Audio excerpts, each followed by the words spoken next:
श्री शिवाय नमस्तुभ्यम। आज हम भगवान भोलेनाथ की अत्यंत पावन और चमत्कारी सोमवार व्रत कथा का श्रवण करेंगे। मान्यता है कि जो श्रद्धालु श्रद्धा और विश्वास के साथ इस कथा को सुनता है, भगवान शिव उसके जीवन के कष्टों को दूर कर उसकी मनोकामनाओं को पूर्ण करते हैं। आइए पूरे भक्तिभाव के साथ इस दिव्य कथा का आरंभ करते हैं। प्राचीन समय की बात है। एक नगर में एक अत्यंत धनवान साहूकार रहता था।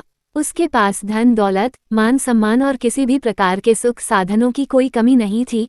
फिर भी उसका जीवन अधूरा था, क्योंकि उसके घर में संतान का सुख नहीं था। यही एक चिंता उसके हृदय को दिन रात व्याकुल किए रहती थी। वह जब भी अपने विशाल भवन को देखता, उसकी आंखें भर आती और वह सोचता कि इतना वैभव भी किस काम का, जब उसे अपना कहने वाला कोई पुत्र न हो। इसी पीड़ा को अपने हृदय में समेटे उसने भगवान शिव की शरण ग्रहण कर ली। वह प्रत्येक सोमवार का व्रत अत्यंत श्रद्धा और नियमपूर्वक रखता।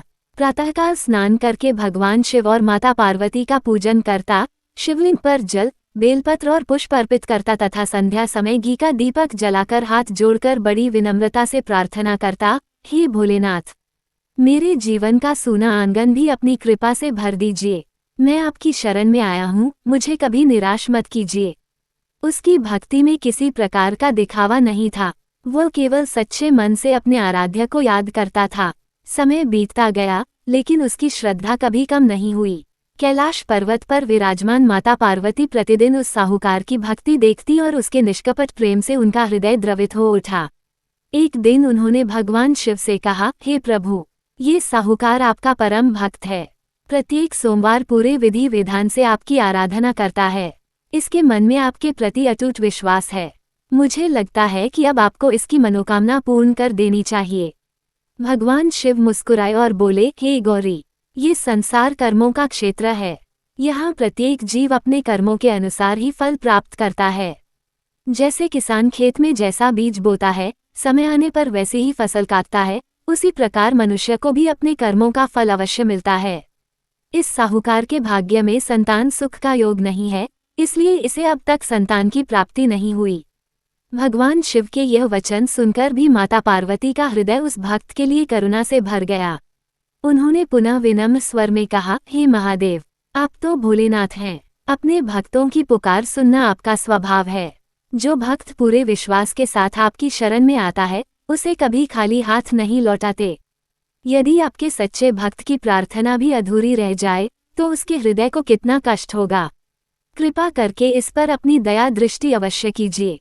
माता पार्वती के बार बार आग्रह करने पर भगवान शिव बोले, हे देवी, तुम्हारी बात मैं टाल नहीं सकता। यद्यपि इसके भाग्य में संतान का योग नहीं है, फिर भी तुम्हारे आग्रह से मैं इसे पुत्र प्राप्ति का वरदान देता हूँ। किंतु इसके भाग्य का लेख पूरी तरह बदला नहीं जा सकता, इसलिए इसका पुत्र केवल 12 वर्ष की आयु तक ही इस पृथ्वी पर रहेगा। इतना कहकर भगवान शिव शांत हो गए। उसी रात्रि भगवान शिव ने स्वप्न में साहूकार को दर्शन दिए। उनका दिव्य स्वरूप देखकर साहूकार भाव विभोर हो गया। भगवान शिव ने कहा, हे भक्त, तुम्हारी वर्षों की भक्ति और सोमवार के व्रत से मैं प्रसन्न हूँ। शीघ्र ही तुम्हारे घर पुत्र का जन्म होगा, लेकिन उसका जीवन केवल 12 वर्षों तक ही रहेगा। इतना कहकर भगवान शिव अंतर ध्यान हो गए।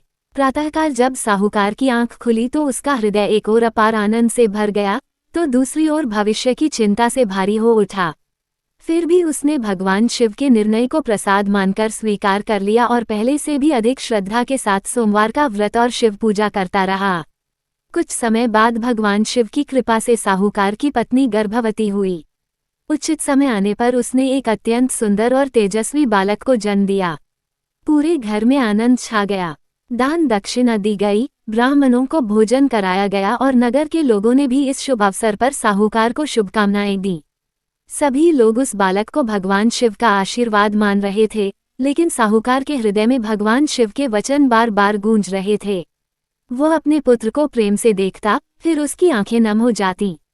उसने ये रहस्य किसी को नहीं बताया, यहाँ तक कि अपनी पत्नी को भी नहीं, क्योंकि वह उसके सुख में चिंता का एक भी क्षण नहीं आने देना चाहता था। समय बीतता गया और बालक धीरे धीरे बड़ा होने लगा। वह अत्यंत बुद्धिमान, विनम्र और तेजस्वी था।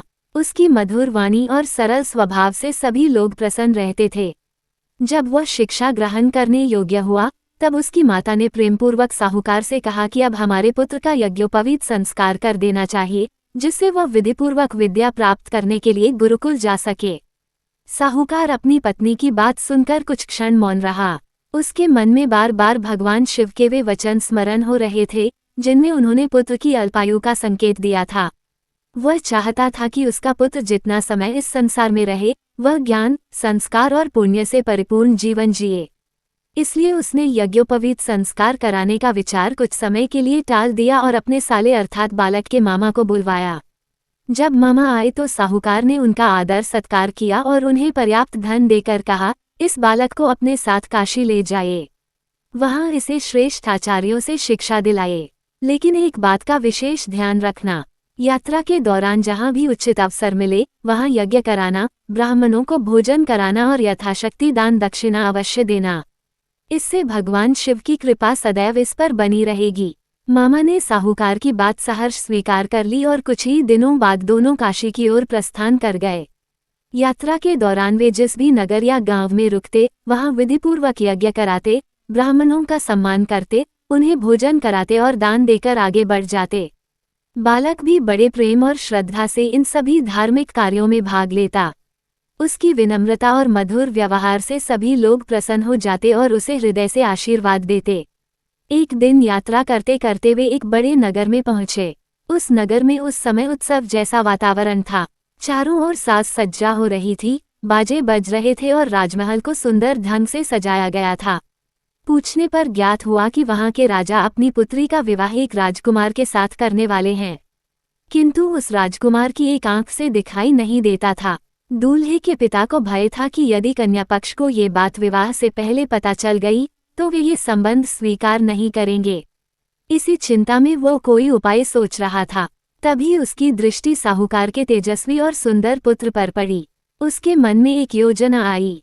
वो तुरंत मामा के पास गया और अत्यंत विनम्रता से बोला, आपकी अनुमति हो तो मैं एक निवेदन करूं। मेरे परिवार की प्रतिष्ठा का प्रश्न है। कृपया कुछ समय के लिए इस बालक को दूल्हे के वस्त्र पहनाकर तोरण की रस्म और विवाह की प्रारंभिक रीति पूरी करवा दीजिए। इसके बदले में आपको उचित सम्मान और धन दूंगा। मामा पहले तो इस बात को सुनकर असमंजस में पड़ गए, किंतु बहुत आग्रह करने पर और यह सोचकर कि इससे किसी का अनिष्ट नहीं होगा, उन्होंने अनुमति दे दी। इसके बाद साहूकार के पुत्र को राजसी वस्त्र पहनाए गए।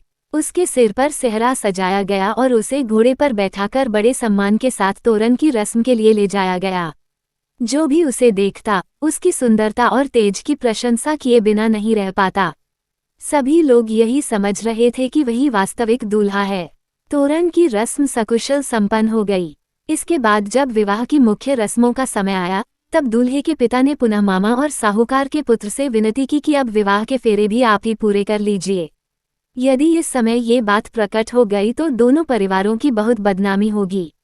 मामा ने परिस्थिति को देखते हुए सहमति दे दी। विधि विधान से विवाह की सभी रस्में संपन्न हुईं। राजकुमारी ने पूरे विश्वास के साथ साहूकार के पुत्र के साथ 7 फेरे लिए और उसे अपना पति स्वीकार किया। किंतु साहूकार का पुत्र अत्यंत धर्मनिष्ठ और सत्यप्रिय था। वो किसी के साथ छल नहीं करना चाहता था। विदा होने से पहले उसने चुपचाप राजकुमारी के वस्त्र के आंचल पर एक संदेश लिख दिया कि तुम्हारा विवाह मेरे साथ हुआ है, परंतु जिसके साथ तुम्हें विदा किया जाएगा वो वास्तविक वर नहीं है। मैं काशी में शिक्षा ग्रहण करने जा रहा हूँ। इतना लिखकर वह अपने मामा के साथ वहां से काशी की ओर प्रस्थान कर गया। कुछ समय बाद जब विदाई की तैयारी होने लगी, तब राजकुमारी की दृष्टि अपने आंचल पर लिखे उस संदेश पर पड़ी। उसने उसे ध्यान से पढ़ा तो उसके पैरों तले मानो जमीन खिसक गई। वह तुरंत अपने पिता के पास पहुंची और विनम्र स्वर में बोली, पिताश्री, जिनके साथ मेरे विवाह के 7 फेरे हुए हैं वे ये राजकुमार नहीं हैं। मेरे वास्तविक पति तो काशी विद्या प्राप्त करने के लिए जा चुके हैं। मैं किसी और के साथ विदा नहीं हो सकती। राजा ने जब वह संदेश पढ़ा तो वे भी आश्चर्यचकित रह गए। उन्होंने तुरंत दूल्हे के पिता को बुलाकर इसका कारण पूछा। अब उनके पास सत्य छिपाने का कोई उपाय नहीं था। अंततः उन्होंने सारी बात स्वीकार कर ली और अपनी भूल के लिए क्षमा मांगी। ये सब सुनकर राजकुमारी के पिता ने स्पष्ट शब्दों में कहा कि मेरी पुत्री की विदाई उसी युवक के साथ होगी जिसके साथ इसका विधिवत विवाह हुआ है। इसके अतिरिक्त मैं इसे किसी और के साथ नहीं भेज सकता। इस प्रकार वह विवाह वहीं रुक गया और राजकुमारी अपने पिता के महल में ही रहने लगी। इधर साहूकार का पुत्र अपने मामा के साथ काशी पहुंच गया। वहां उसे एक महान विद्वान गुरु के आश्रम में शिक्षा के लिए प्रवेश दिलाया गया। बालक अत्यंत बुद्धिमान था। वह पूरे मन से अध्ययन करता और गुरुजनों की सेवा में सदैव तत्पर रहता। थोड़ी ही समय में उसने वेद, शास्त्र और अनेक विद्याओं का अच्छा ज्ञान प्राप्त कर लिया। दूसरी ओर उसके मामा भी साहूकार की आज्ञा के अनुसार समय समय पर यज्ञ कराते, ब्राह्मणों को भोजन कराते और दान दक्षिणा देते रहते। देखते ही देखते समय बीतता गया और वह बालक 12वें वर्ष में पहुंच गया। एक दिन यज्ञ का आयोजन चल रहा था। उसी दिन अचानक बालक ने अपने मामा से कहा, मामा श्री, आज न जाने क्यों मेरे शरीर में बहुत कमजोरी और पीड़ा महसूस हो रही है। मेरा मन अत्यंत व्याकुल हो रहा है। यदि आप अनुमति दे तो मैं कुछ देर विश्राम कर लूं। मामा ने स्नेहपूर्वक उसके सिर पर हाथ फेरते हुए कहा, बेटा, तुम जाकर आराम करो, मैं यहाँ यज्ञ की शेष विधियां पूरी कर लेता हूँ। ये सुनकर बालक पास के कक्ष में जाकर विश्राम करने के लिए लेट गया।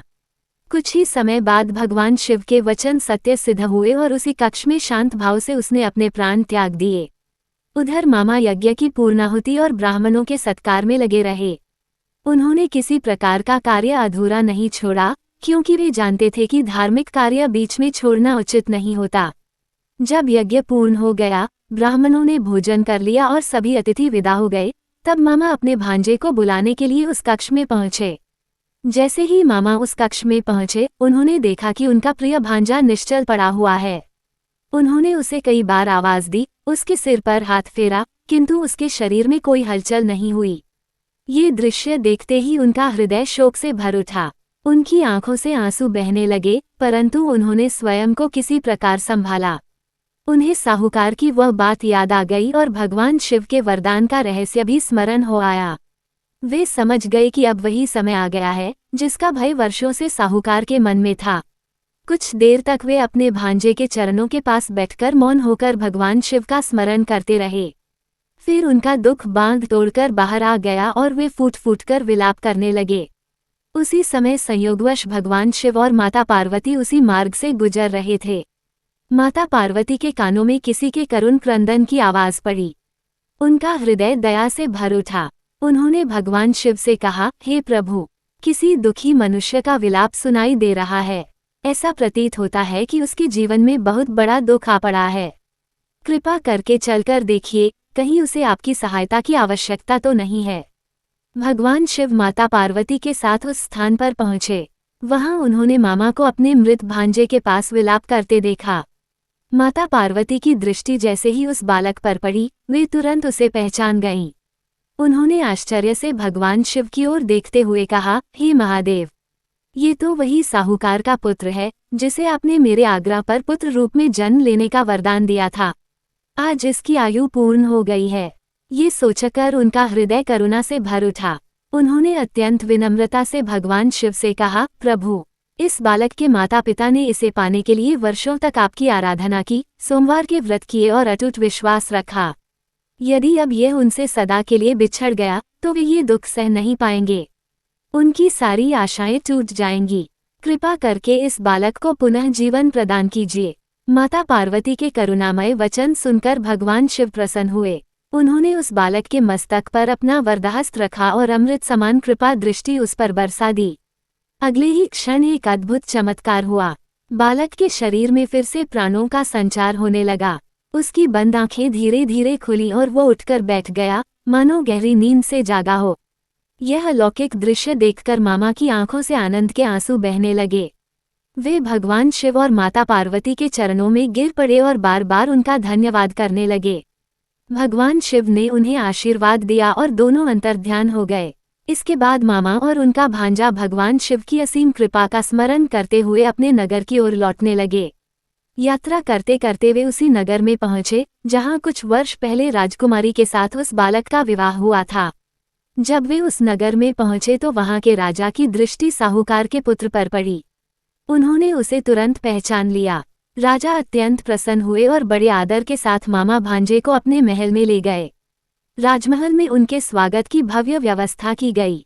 राजा ने अपनी पुत्री को भी बुलवाया। जब राजकुमारी ने अपने वास्तविक पति को सकुशल देखा तो उसकी आंखें खुशी से भर आईं। राजा ने शुभ मुहूर्त में अपनी पुत्री की विधिपूर्वक विदाई की और अनेक उपहार, वस्त्र, आभूषण तथा आवश्यक सामग्री देकर दोनों को ससम्मान विदा किया। साहूकार का पुत्र अपनी पत्नी और मामा के साथ अपने नगर की ओर चल पड़ा। उधर साहूकार और उसकी पत्नी दिन रात अपने पुत्र की चिंता में डूबे रहते थे। उन्हें भगवान शिव के वे वचन स्मरण थे कि उनके पुत्र की आयु केवल 12 वर्ष है। समय पूरा होने पर दोनों का मन अशुभ आशंकाओं से भर गया। उन्होंने निश्चय कर लिया था कि यदि उनका पुत्र जीवित लौटकर नहीं आया तो वे भी उसके वियोग में अपने प्राण त्याग देंगे।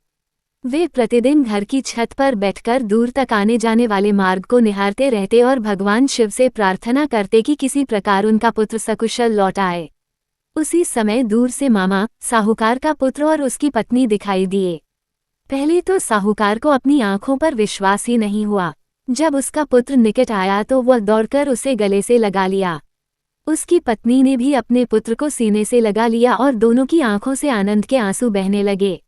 साहूकार ने भगवान शिव का बार बार स्मरण किया और उनके चरणों में मन ही मन कोटि कोटि प्रणाम किया।